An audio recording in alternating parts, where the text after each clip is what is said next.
देश में उत्पादन बढ़ाना है या निर्यात बढ़ाना है, इसमें सरकार की नीतियों का बहुत बड़ा असर होता है, जैसा कि आपने बताया जी। अभी अभी तो मोदी सरकार आने के बाद कौन सा बड़ा बदलाव आपको नजर आया और आगे क्या एक्सपेक्टेशन है पूरे एक भारतीय उद्योग के परिप्रेक्ष्य में? आपसे सवाल पूछा। देखिए, एक बड़े परिप्रेक्ष्य में कहूँ तो मोदी जी की नीयत, उनकी नीतियां और उनका नेतृत्व वो इस राष्ट्र के लिए इस रूप में शुभ है कि उनका अपना कोई पर्सनल एजेंडा नहीं है, उनका अपना कोई घर परिवार संसार नहीं है और उनकी कोई अपनी निजी कोई महत्वाकांक्षा नहीं है। इसलिए वो देश के प्रधानमंत्री है, कोई एक कुल वंश जाति विशेष के नहीं। तो मैं आश्वस्त हूँ कि एग्रीकल्चर से लेकर के, इंडस्ट्री से लेकर के, हेल्थ, एजुकेशन, रिसर्च, देश की सिक्योरिटी, हेल्थ, सेफ्टी और जो सोशल एस्पेक्ट्स हैं, जो पॉलिटिकल एस्पेक्ट्स हैं, सभी दिशाओं से देश को आगे ले जाने के लिए जो एक विजनरी लीडरशिप चाहिए देश को, वो मोदी जी दे रहे। तो बेशक देश में कोरोना के चलते और दूसरी कई अलग अलग चुनौतीपूर्ण हालातों के चलते कुछ आर्थिक संकट रहे, कुछ आज भी सामाजिक, राजनीतिक, सांप्रदायिक कुछ ना कुछ चुनौतियां तो हमेशा ही रहती है।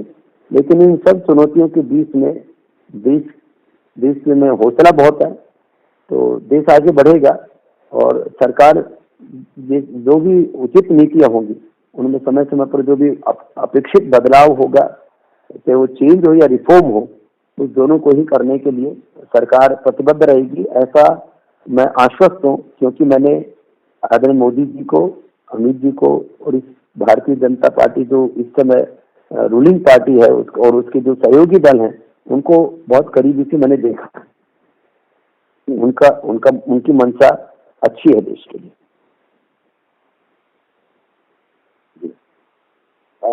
एक आपसे सवाल कि आप दायरा पूरा बढ़ाना चाह रहे हैं पतंजलि का, इनकी सोया और HUL को भी हम बीट करने की बात कर रहे हैं, उनको भी हम परास्त करने की बात कर रहे हैं, लेकिन बड़ी तादाद में कच्चे माल की जरूरत होती है। उसके लिए क्या स्ट्रेटेजी है आपके पास में? क्योंकि वही हम क्या इम्पोर्ट पर पूरा आधारित होंगे और फिर हमारे यहाँ पे उत्पादन करेंगे तो फिर उसकी कॉस्टिंग या प्रोडक्ट तैयार करेंगे, उसकी कॉस्टिंग का सवाल आएगा।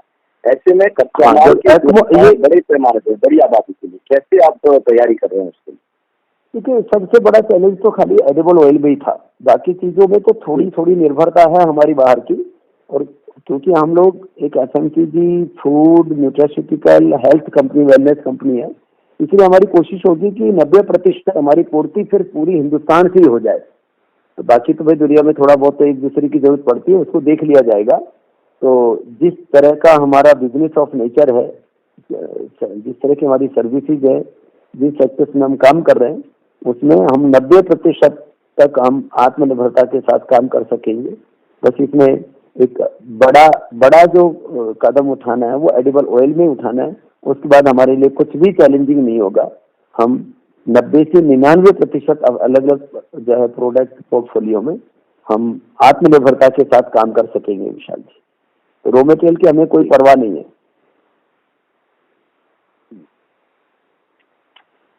एक आखिरी सवाल आपसे मैं करना चाहता हूँ, क्योंकि आप जिस तरह के उत्पाद को लेकर बाजार में हैं, अन्य कंपनियां भी हैं, उनका बहुत बड़ा सरोकार ये है कि वो महंगे ना हो और महंगाई को काबू करने के लिए कुछ जरूरी कदम है वो उठाने की जरूरत होती है, कंपनियों की ओर से भी, सरकार की ओर से भी।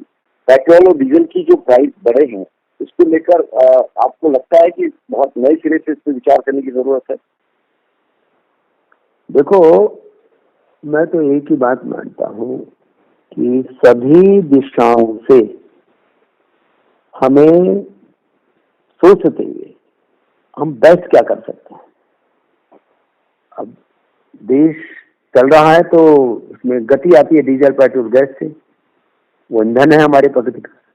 अब उसमें टैक्स सरकार लगाती इसलिए देश चले, क्योंकि उनको भी सार्वजनिक जो सेवाएं हैं, सार्वजनिक सेवा के उपक्रम है, हमारी मिलिट्री, पैरामिलिट्री से लेकर के सारे सिस्टम को चलाना है। तो जो सिस्टम चलता है वो टैक्स से चलता है। सरकार की जो जन कल्याण की योजनाएं चलती हैं वो टैक्स से चलती हैं। तो सब चीजों में बैलेंस बनाते हुए सरकार को एक जिस स्थिति में काम करना चाहिए, तो मोदी सरकार ने तो अपना मंत्री दे रखा है सबका साथ, सबका विकास, सबका विश्वास। तो मुझे लगता है चुनौतियां हैं यद्यपि, लेकिन हल निकलेगा।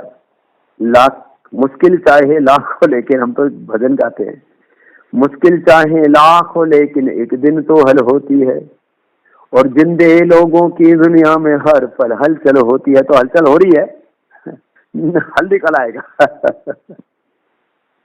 बहुत बहुत शुक्रिया बाबा रामदेव जी हमारे साथ में जुड़ने के लिए।